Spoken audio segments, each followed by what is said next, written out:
In a September day 1918, a company named Rent-A-Car was opening for business in Chicago.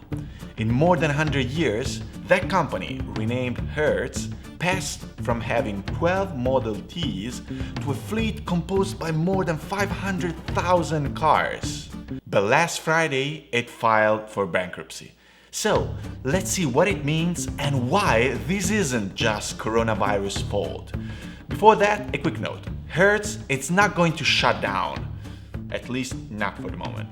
So let's see in 30 seconds what it means filing for Chapter 11 bankruptcy protection.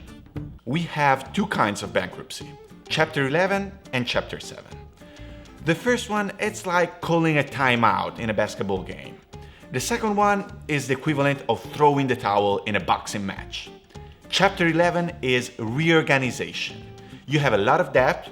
In Hertz's case, we're talking about 19 billions, and you can't repay it. So you call your investors and you say, guys, let's try to work something out together. Let's reorganize the company. Maybe let's renegotiate our debt. But all of this keeping the operations going. While Chapter 7 is liquidation. Guys, I give up. The company is dead forever. Unfortunately, reorganization often means layoffs. That's why we've seen more than 10,000 people fired from Hertz in the past days. For you as a client, instead, as I said, operations are keep on going, so it doesn't really change much. Now let's see why this happened, because despite the fact that the CEO is trying to blame it all on the virus, things started to go south way before the outbreak for Hertz, because it lost its brand identity, and here's what happened. New disruptive competitors like Uber and Zipcar entered the market, and at the same time, customer experience with Hertz wasn't that great, and this caused a nasty effect.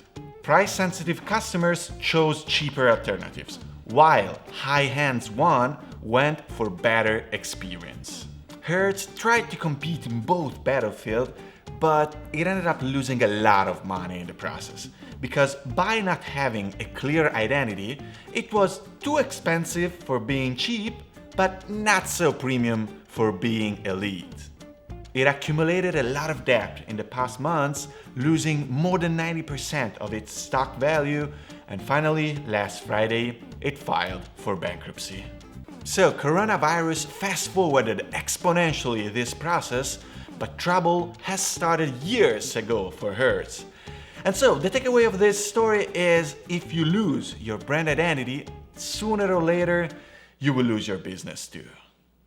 Now I'd like to thank my man Bruno for suggesting me this video, and let me know what is your favorite company down in the comment, and you can be the one who gets to decide the topic of my next video.